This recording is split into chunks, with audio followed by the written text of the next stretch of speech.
Hey guys, how are we doing today? In today's video, I really wanted to go over procrastination. Now, procrastination is a big word. It's a very big word to be discussing over one video. So we were not going to be covering so much about procrastination in our personal life, procrastination as people, as individuals. I'm going to be talking about procrastination in our businesses. Now, that's what really matters to me. What matters to me is that I help you grow your small Pilates businesses, and I make sure that you get over that hamster wheel that you might be feeling that frustration over, and not dealing with the procrastination that you are experiencing in the right way. You know, I get to see so many people who come to me and say that they're feeling super overwhelmed. I get my coaching clients saying that they're overwhelmed, they're feeling frustrated because they can see their perhaps competitors doing something. They have a goal in mind, but then they see their competitors doing something, and then they'll think, oh my God, I'm doing it all wrong because I'm seeing that my competitor seems to be doing it better and brighter than me, and I'm not going down that path, and I need to completely scrap everything I've done and start off again and maybe follow what that competitor is doing. And I've said this in many other videos before, and I'll say it again. Do not even attempt to go down that route, because what is working for your competitor might not actually work for you. So that feeling of overwhelm, that feeling of dissatisfaction, and that frustration because you're feeling that you're on that hamster wheel churning but not actually really going anywhere, is only because you are lacking one big thing, and that is focus.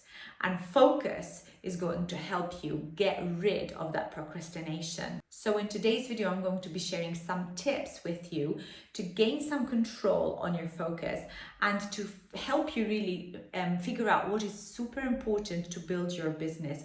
Because as I said, this is our aim goal. Our goal is to help you build your businesses, your Pilates business, to have good strategies in place, to empower you to take the next steps, focused with goals, and making sure that you avoid that procrastination that is keeping you from making big decisions and pivoting your business to a totally new position. See, when I see small Pilates business entrepreneurs getting really frustrated on procrastination and feeling that they're not achieving anything, not only do I see this impact on them psychologically, because it's a huge psychological effect, but also I see that they really actually struggle to get anything done. And they struggle to get anything done because there's one big thing that they're not understanding. They're not understanding that the work they do today, the focus, the impact that they have on today, is going to affect their performance in 3 months' time. What am I trying to say? You know, as business owners, we are always one step ahead of our clients. We are always forward, thinking more forward, always planning to be able to create opportunities for us to gain more clients or gain more income. So let's take an example of you creating sessions, and you wanting to create some sessions, and you know that you're going to invite a specific population to your classes. You're not just going to expect your clients to come today because you thought of it today. You have to create a plan to market that event or the sessions that you're going to be starting. And then you're going to take your time to be able to pull the clients in to subscribe, to be able to come to your sessions in 3 months' time or in a month's time. So the work you're doing today is super important, and that is going to be giving you that fruition, that added value, that workload, that money in the 3 months, in the planned time that we're talking about. So I want to help you make today, every day like that. I want you to be able to get into a position when you don't have that roller coaster ride in your business, where you have that complete excitement from your part and you're getting egged on and you're wanting to do your marketing and you're getting busy, and then you got busy, and then all of a sudden you don't, and then you feel you're gonna have to start again. So you're back on that hamster wheel, churning the wheel, and then you're seeing it dropping off again. And that's really frustrating, and that is where procrastination starts. So before I go ahead and share my tips with you, I'd like you to tell me in the comments below if you're liking this video, and do please hit the like and subscribe, and don't forget the bell so that you are notified every time I upload any videos online. The other thing you can do is share this video with anyone that you might think might feel that they need this. And this isn't just useful for us Pilates business owners. This is very useful for small business owners who are just starting up, who are perhaps unaware or unsure of where they place their feet, and they maybe feel frustrated and they feel that they're getting that procrastination to stop them from making their mark in their specific field. So before we jump into the tips, I'd like to introduce myself. My name is Anita Horry. I am founder of Anita Horry Academy. Alongside the Teacher Training Academy and alongside the studio and the Pilates teacher retreats, as well as general Pilates and wellness retreats, which I hold over the course of the year, I help Pilates business owners to grow their businesses. I help the studio owners and entrepreneurs to build real businesses, to build robust Pilates businesses where they can take control over their lives and they have a really good work-life balance. To do that, we look at systems, foundations, marketing, hiring, outsourcing, accounting, and all those other things that are going to help them build their businesses and really help them to create that work-life balance and work on their business rather than working in the business. I create online programs as well as face-to-face retreats in order to help my people, to help my clients do that and achieve their goals and achieve their dreams. It's really very much about getting you to focus on your business. So without much further ado, let's go right into those tips that I'm talking about to help you deal with that procrastination and work towards achieving your business goals. So the first tip is action. Now, when I'm talking about action, I mean not just focusing on the classes that you're teaching on the day. What I'm focusing on, what I really want you to be aware of, is the action that you take today is going to be the benefit that your business is going to achieve in 3 months' time. What am I talking about? Okay, so focus on the specific tasks rather than just going through the motions of teaching your classes every day. Focus on the specific tasks that are going to help you build your business. So let me give you a super example. As I mentioned, I have the Pilates Teacher Training Academy, I have my online coaching clients, I have got my studio where I teach, and I also have my retreats, as well as doing online programs, as well as writing content and creating content for my YouTube channel. So it might look like I'm spreading myself out too thin to think, how am I going to prioritize these people? How am I going to prioritize these tasks? Where do I start? Do I focus on my daily clients first, or do I leave the retreats last because the retreats don't run regularly? They're not running every day. Well, really and truly, the priority goes to what is coming up next. What am I trying to say? I teach my clients with my eyes closed. I can teach my clients with my eyes closed. They've been in the industry long enough to know exactly how to teach a client. So that doesn't take any effort or any super focus from me outside the teaching time. But the other things that then take priority are the things that I'm going to, of course, see to in a short period of time. So right now, for me, the priority on my task list or my to-do list or my goal setting list is my upcoming retreat, which is in 3 weeks' time. I've got a next upcoming retreat in 3 weeks' time, and I want to make sure that I'm fully focused to be able to get the right people to the finca at that time and to have the similar energies interacting together. I want to create an amazing experience, an amazing vibe for those people, and I can't expect to leave everything to the last minute, to wait until 3 weeks time and then find, oh my goodness, these people are coming from different backgrounds. I'm doing questionnaires before they come. I'm asking a ton of questions to get informed about what their likes are, what makes them tick, what their preferences would be during the retreat, how I can serve them better. And I have to do all that before they come. So my plan is to create that work before they come in 3 weeks time. So my tasks, although I have got all the other tasks, and as I said, there are so many competing priorities, my tasks have to always include this retreat that is coming up in 3 weeks time. So my little tip for you here is to create the number one thing that requires your attention on that day. Create that number one thing. And for me right now, that would be dealing with my retreats. So I would be looking at all the tasks that are needed for my retreats. And that was going to have to happen every day from now until my next retreat. And it might only take me 15-20 minutes, or it might only take me an hour of my day, but that would be my number one priority. And then I would look at any other tasks that I have to do for that day.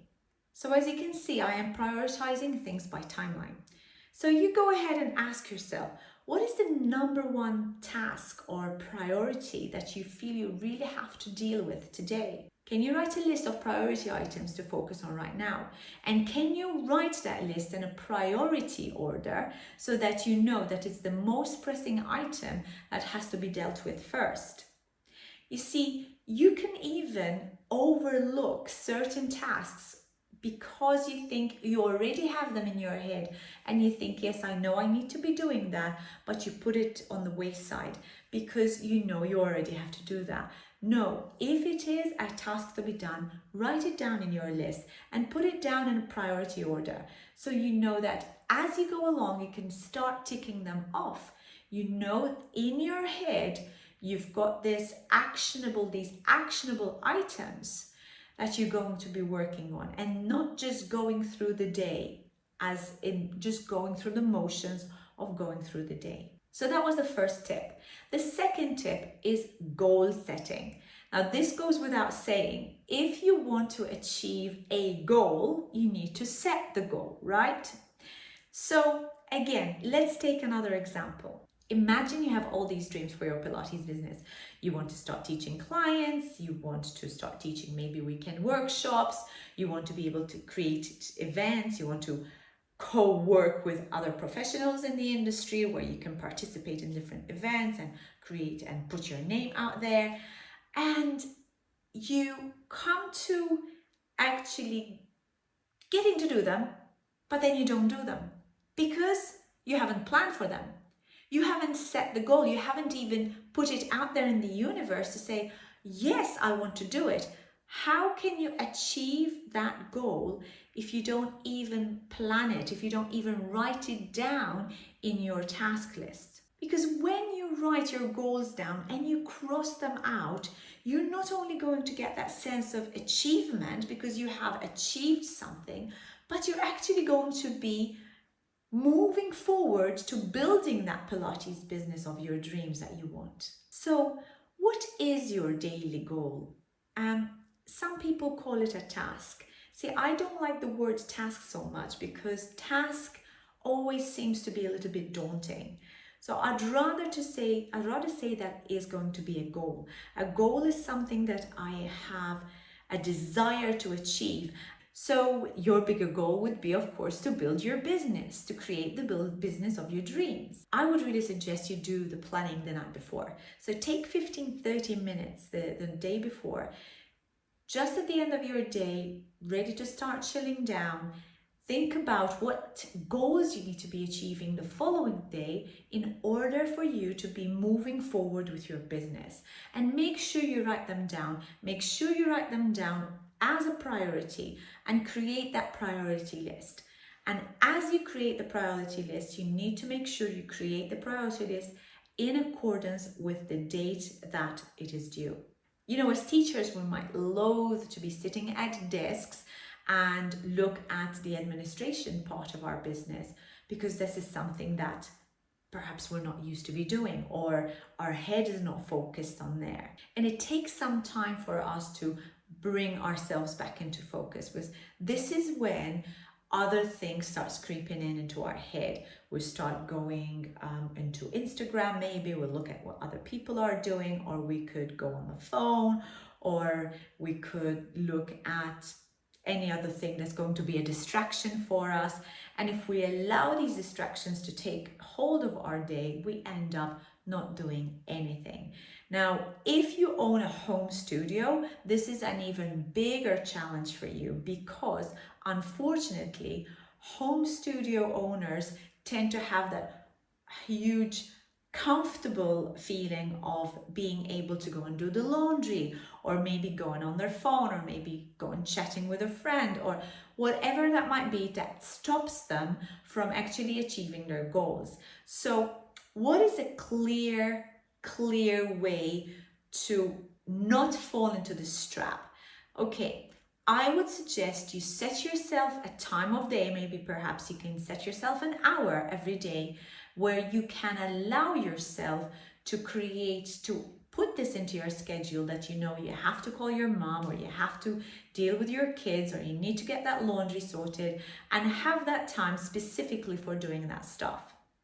The other thing to do is to create yourself a schedule and actually put private time into your schedule. This is something I go through with my coaching clients all the time. That's one of the first things I do with my coaching clients. I work to create a schedule where they put their private stuff on their work schedule, because like that, they make sure that they're not booking any clients, and they're not doing anything that's going to stop them from doing the tasks they want to be doing with their family. This is also going to give you that opportunity to know that you're actually achieving something, even if it is just one thing a day. Now, the third tip is setting time limits. Now, this is really important for small business owners, especially those studio owners who are running their studios from home. You see, the thing is, you can start getting bored and your brain will go off into a tangent, and we want to avoid you going there. Particularly if you are still building your business, you need to get yourself into some strategies in order for you to plan your day better, so that you know what you're doing when you are not teaching your clients. So I find that blocking 60 to 90 minutes of your day into doing tasks that are going to help you grow your business, and that's going to be achievable because you're not wasting your whole day, or perhaps a long boring chunk of your time in doing stuff that you really hate doing, you really despise doing. And in fact, what I would really suggest is that the 60 to 90 minutes is first spent on stuff you don't want to do. Yeah, it's really important for you to work on stuff you don't want to do. So then once you've achieved it, that's it, that's gone, and you're going to be doing other stuff that's going to be more exciting for you. Now, once that time is up, get up. Get off that set, get off the desk, whatever you're doing, get up and go and get yourself another workout, get yourself a Pilates workout, or go and have your lunch, or go for a walk, or do something that you really absolutely love, but you need to move. We are movers, and sitting down doing other tasks that are not essentially teaching or perhaps working out ourselves is going to really be boring for us. It's going to drain our brain, and it's going to make it impossible for us to, or make it feel impossible rather, for us to achieve our goals. Feeling that you have achieved in business is very important. As humans, we want to feel valuable. We want to feel that we have achieved value to society. We have brought value to people around us, to people who surround us. And we are making a difference to other people. So it's important for us to absorb all this and create that time for us to release any tension that perhaps has cropped up because we have done a task that has been unachievable or perhaps has been boring. This is where you feel you're growing, because you're not succumbing to that procrastination. You're building yourself bit by bit. You're creating those chunks to be able to get to that main goal in the end. Now, tip number 4 is creating clear boundaries. Now, this is super important. Again, going back to anybody who's got a home studio, this is going to really resonate with you, because just because you own a home studio and you're teaching from your home studio, you are going to have so many other distractions that might even interfere in the times that you are having with your own clients. Let alone with the times where you're trying to build your business, the times where you're trying to do admin stuff or marketing or wherever it might be, and maybe getting on the phone to your mom, or dealing with your kids, or dealing with your husband or your wife, or whatever that might be, is going to be unproductive for you in the long run. Now, I'm not saying don't speak to your family or don't have any relations with anybody else while you are working from home. But what I'm trying to say here is, when you have clear boundaries of, I know that when I'm teaching my clients, I don't really want to be disturbed, right? Everybody knows you're scheduled to see a client, you're not going to be disturbed. But what about building your business? What about creating that marketing strategy? Or perhaps you're working on your next big workshop, whatever that might be. If you're not teaching clients, it's very easily done to think, well, I can do that later. I can do that when the kids are asleep. I can do that after we've had dinner, whatever. That doing it another day, another time, is all procrastinating.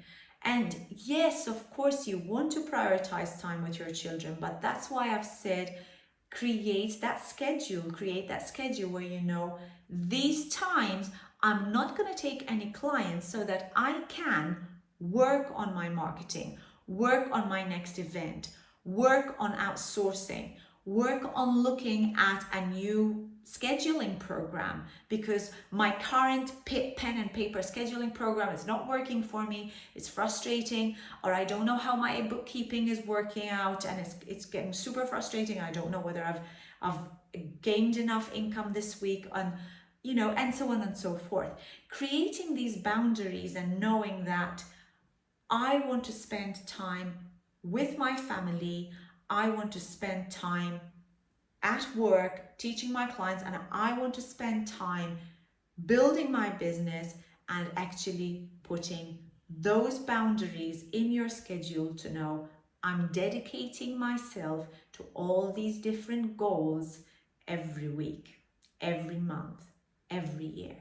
You see, boundaries are also good for family time, because once you've created that chunk of time where you're spending with your family, there's no going back. You're not going to be taking any clients, and you're not going to be doing any work stuff during that time. So it works both ways.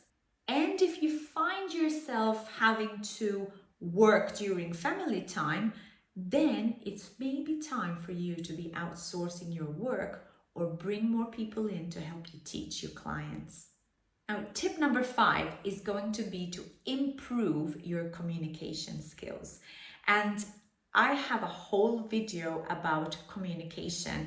And if you watch this video over here, you'll see how you should be communicating with your clients. And really, it's not just about the verbal communications that I want to be talking about here today. I want to be talking about how in this day and age, we have so many different forms of communication with our clients that it gets totally overwhelming for us. We've got our social media, we have our WhatsApp, our Telegram, we've got email, we have calls, of course, and all these forms of communication end up taking up longer for us to communicate, because you have different clients reaching out from different platforms. So what I suggest to you here is to streamline it all into one form that is going to be mutually beneficial for both you and your clients, and just decide on that one format of communication with your clients and keep it that way. That is going to save you a ton of time and energy as well. So setting these time limits, creating clear communication strategies, having boundaries and having goals and working through your goals to be able to achieve your goals and marking them down is going to avoid your way to procrastinate, and it's really going to help you achieve your bigger long-term goals. I really suggest that you take these tips on board because you will definitely see an improvement in the way that you're doing your business and the way that you are building your business. So those are my tips for today, guys. If you are interested to learn more and you want to work with me, please do reach out. You can email me at admin@anitahorryacademy.com, or you can also just send me a message. You can write your comments below and I'll be able to reach out to you straight away. If you like this video, please hit the like, subscribe, and don't forget the bell in order for you to be able to see all my videos that I upload online in the future. Until the next time, goodbye.